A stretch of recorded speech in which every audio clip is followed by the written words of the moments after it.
Magandang araw mga kaibigan. Bigyan natin ng reaction opinion itong post ang balita ngayon.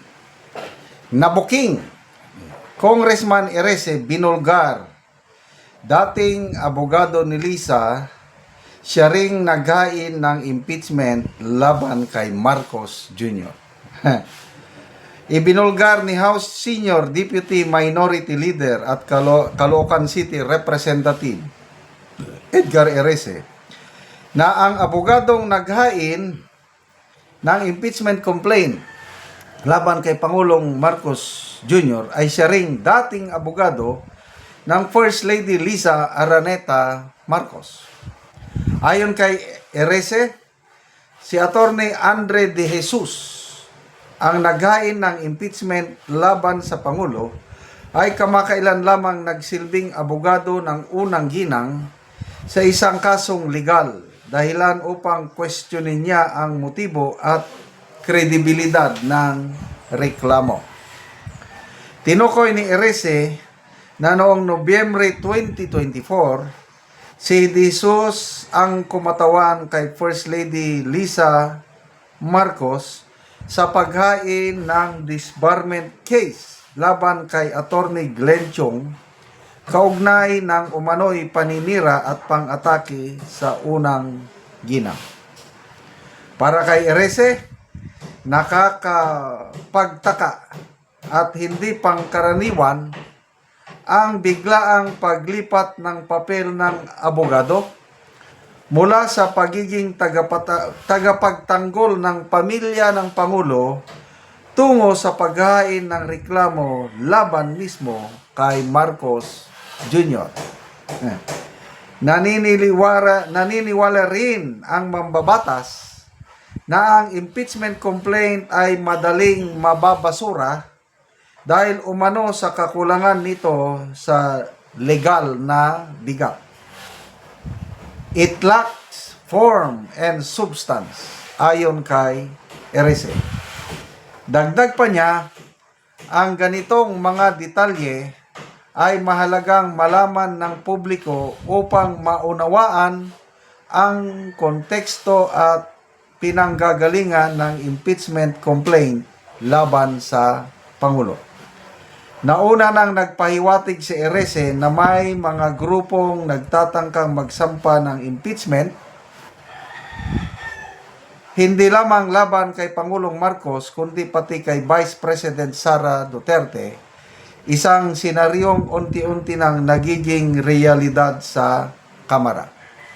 Sa ngayon, inaasahang mas paigtingin pa ng mga mambabatas ang pagsusuri sa legal na kredibilidad ng impeachment complaint lalo na sa usaping form and substance na binigyang diin ni Erese. Okay. Salamat po Congressman Edgar Erese at kinumpirma mo na dating abogado ng unang ginang itong nagsampa ng impeachment case laban kay Pangulong Marcos Jr. Noong 2024, kasagsagan noon ng Maisog Rally.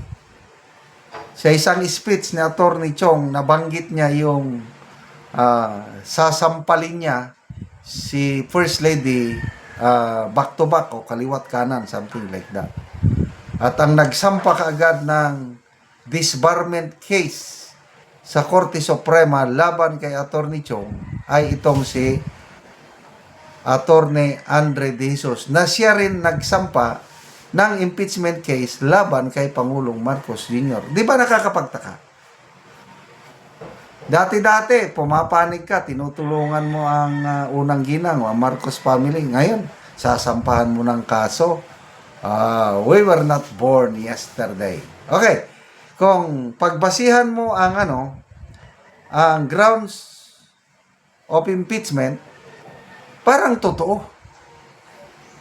Kasi yun ang lumalabas ngayon na reklamo ng taong bayan. Number one, yung pagkidnap kay PRRD, dinala sa Netherlands. Oh, di ba?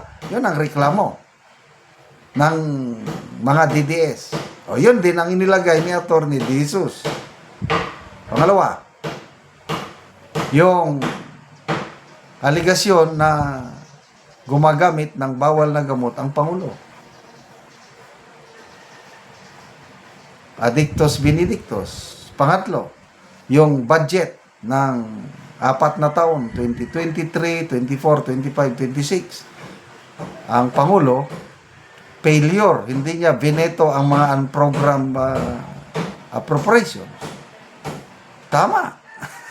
Number 4, yung di umano nakatanggap ng kickback ang Pangulo sa mga manumalyang flood control projects. Oh, iyan ang mga reklamo ng taong bayan. And number 5, yung ICI na ginawa lang yun para maproteksyonan ang mga kaalyado ng Pangulo. Kaya, pag hindi mo susing maigi, parang ito na, tunay na ito. Kailan ngayon, ako, nagdududa na ako.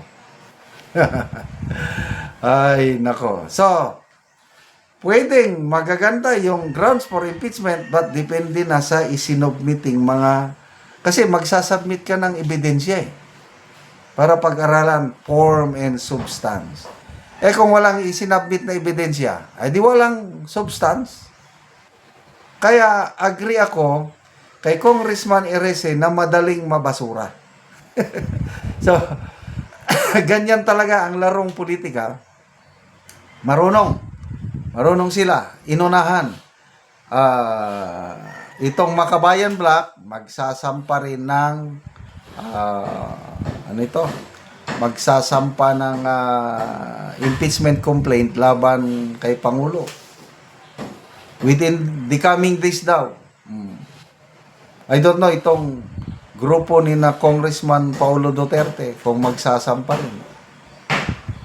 So, naunahan na sila ng di umano'y kakampi ng Pangulo.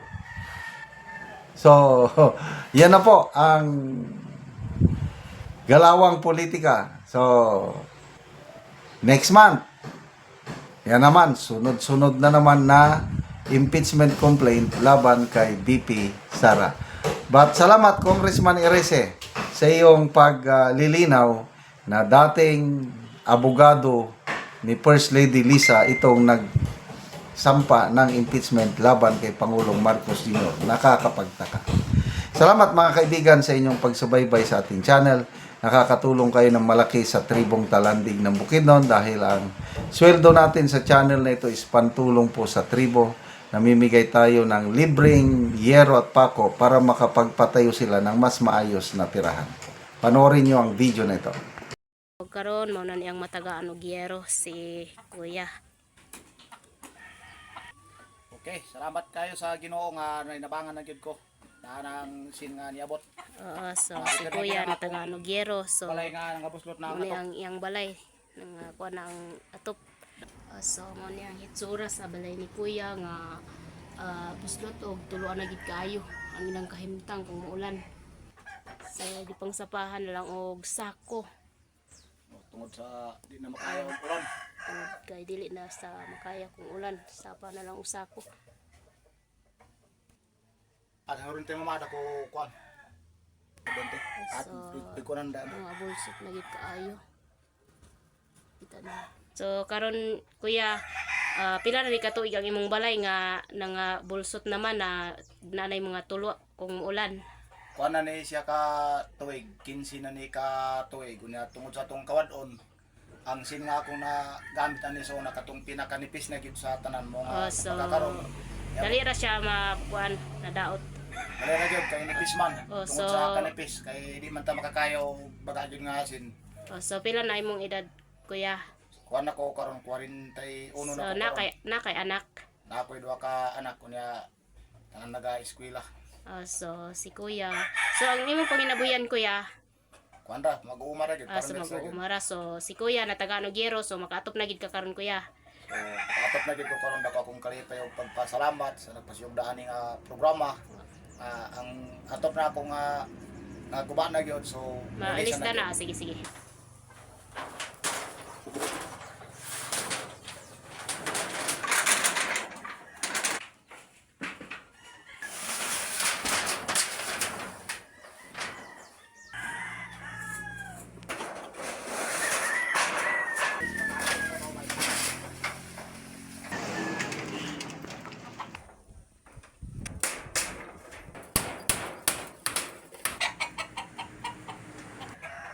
So nahumana og atop si kuya sa iyang balay, so dili na gid siya tuluan, nindot na kaayo kay nahuman na gid og atop. Daghang salamat sa grasya sa Ginoo nga nakaatop na gyud ko sa akong balay.